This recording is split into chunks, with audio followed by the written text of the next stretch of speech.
la satisfaction d'être rentré au pays.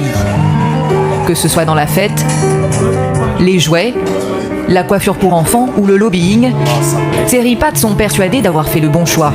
Le choix de retrouver leurs origines, mais aussi un terrain propice à leurs ambitions d'entrepreneurs. Ils ne sont pas seuls, 70% des membres de la diaspora africaine envisagent de rentrer travailler un jour sur le continent.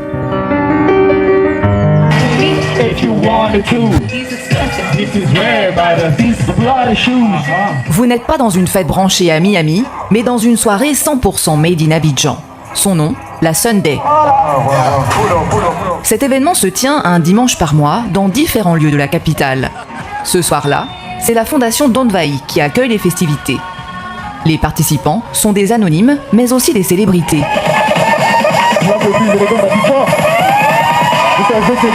À l'origine de la Sunday, Aziz, 30 ans, ivoirien.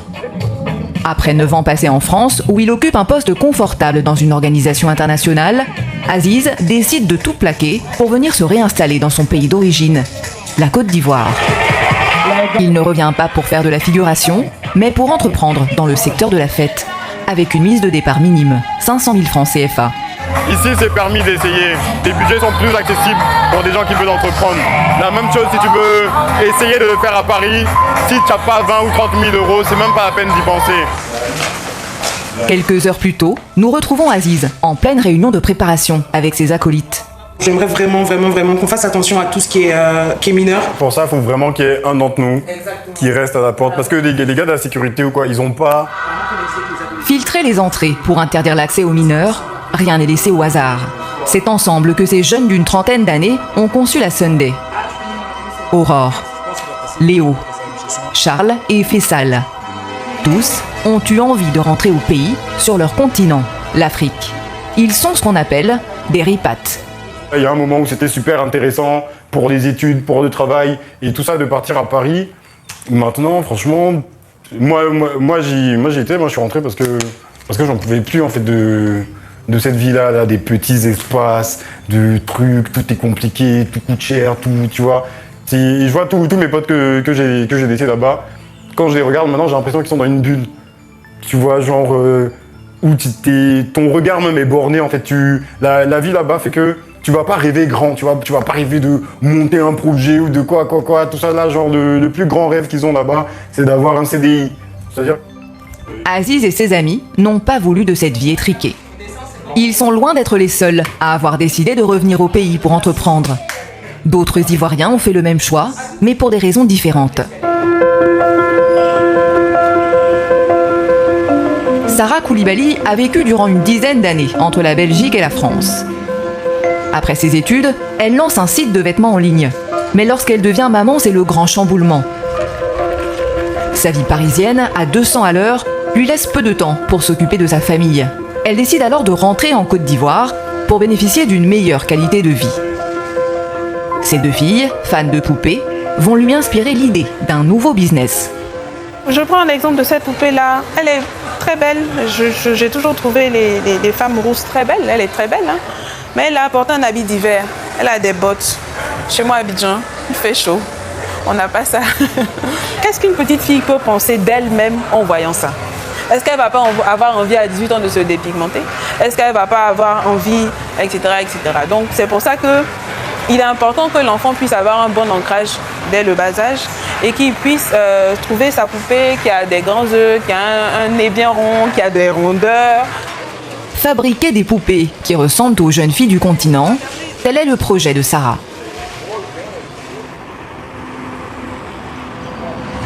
En 2017, elle lance depuis le domicile familial sa marque de poupées africaines, baptisée Naïma, du nom de sa fille. Bonjour, madame Journée. Mélissa, ça va? Oui, ça va super bien. Ce jour-là, elle reçoit la personne avec laquelle elle conçoit ses prototypes.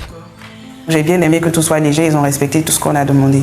Donc après, en termes de comparaison, je pense que moi, j'ai regardé, tu me donneras ton avis, je pense qu'ils ont réussi à reproduire.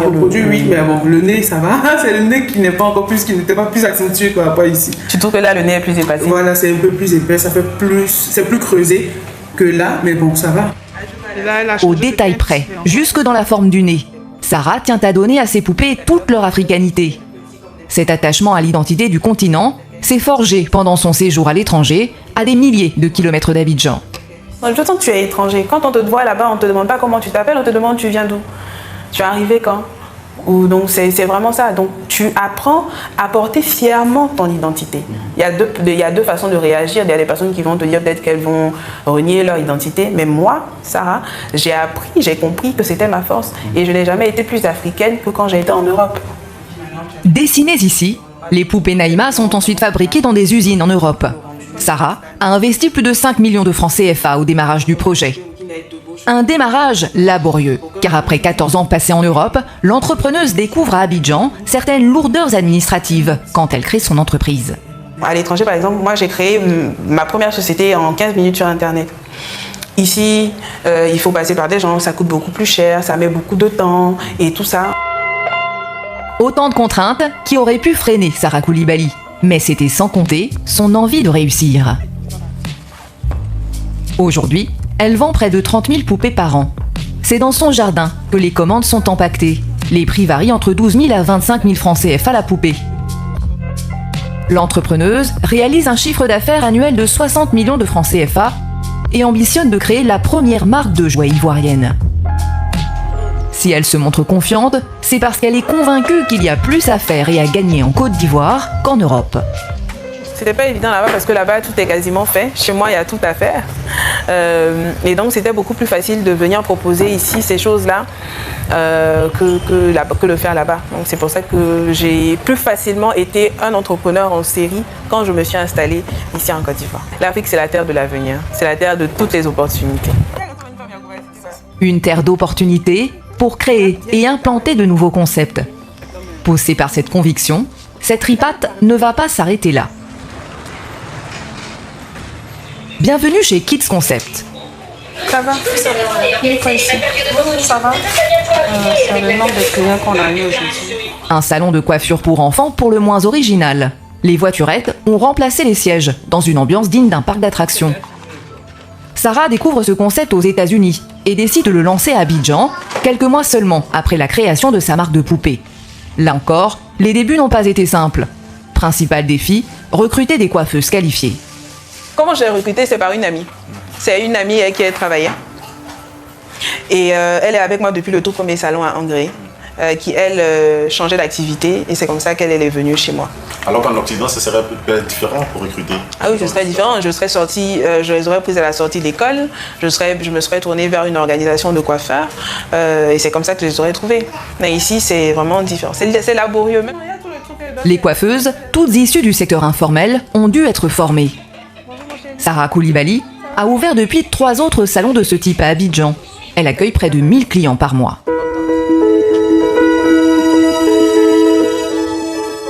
Grand Bassam, à 40 km d'Abidjan. Dans cette villa, nous retrouvons un autre ripate confortablement installé au bord de sa piscine. Pierre Jemis, 60 ans, est né et a grandi en France. Une enfance paisible, une vie où de nombreuses possibilités s'offraient à lui. En France, la situation dans laquelle je vivais est une situation de petite bourgeoisie, hein, de parents hommes d'affaires en Afrique, donc avec dans des conditions, je dirais, plus que correctes, hein, avec des meilleures écoles de France. Je pouvais exercer une carrière professionnelle en France, je pouvais pas me chercher, mais me réaliser. Pourtant, alors que son destin aurait pu s'écrire à Paris, Pierre Jemis fait le choix de partir vivre en Côte d'Ivoire, la terre de ses ancêtres. Nous sommes en 1995. Il est alors âgé de 35 ans. Un choix mûrement réfléchi. Ses parents lui avaient toujours dit qu'un jour, il s'en irait en Afrique pour servir son pays d'origine. Pierre Jemis est avocat et lobbyiste. Son métier, attirer des investisseurs étrangers sur le sol ivoirien. Cette autoroute qu'il emprunte ce matin, comme des milliers d'automobilistes, n'est pas tout à fait comme les autres. Elle est le fruit de son travail. C'est une fierté pour moi. Une fierté en tant que Nzima, apollonien de Bassam, en tant que Bassamois, en tant qu'Ivoirien, et en tant que, je dirais, lobbyiste, où mon cabinet est devenu vraiment un cabinet de mise en relation, d'intermédiation. Une fierté de voir que j'ai pu réaliser quelque chose. Et que mes voyages en Chine, des rencontres avec des entreprises chinoises, ont abouti à ça. c'est son cabinet qui a mis en relation l'État de Côte d'Ivoire avec l'entreprise de construction chinoise. Résultat, plus de 17 km d'autoroute reliant Abidjan à Grand-Bassam, 2 années de travaux, un projet au budget de 62 milliards de francs CFA. Aujourd'hui, au siège de son cabinet au Plateau, Pierre Djemis a rendez-vous avec un client.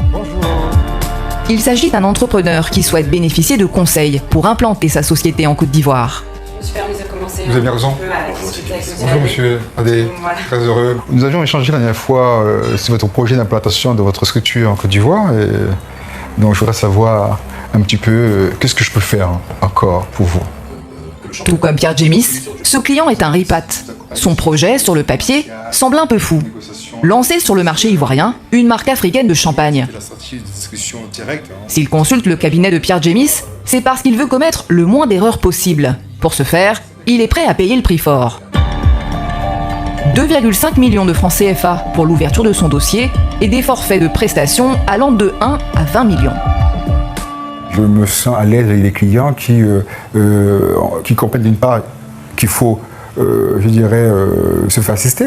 Parce qu'ils ont vécu à l'étranger longtemps et que les réalités sont différentes, les partenaires qui travaillent sont différents. Même d'ailleurs, la pratique juridique aussi, comment négocier, comment signer, comment ça se passe en cas de conflit, c'est totalement différent qu'en France ou en Italie ou en Espagne. Si on fait appel à lui, c'est parce que ce ripat, né dans la bourgeoisie française, a développé une expertise internationale, notamment auprès des investisseurs chinois. Nous le retrouvons dans le quartier de Marcory. Pierre Djemis se rend dans une entreprise spécialisée dans la vente de machines agro-industrielles. Salutations en chinois. Ni hao. Ni hao, ni hao. Ni hao. Ok, merci. Ni hao. Bonjour. Monsieur Youbo, arrivé il y a 4 ans en Côte d'Ivoire, veut étendre son activité. Et c'est vers Pierre Djemis qu'il s'est tourné. Le cabinet PKD sera capable de vous accompagner pour trouver des niches avec des partenaires, soit institutionnels ou privés. Derrière les contrats gagnés, il y a aussi cette envie d'apporter sa pierre à l'édifice national, contribuer au développement agro-industriel du pays.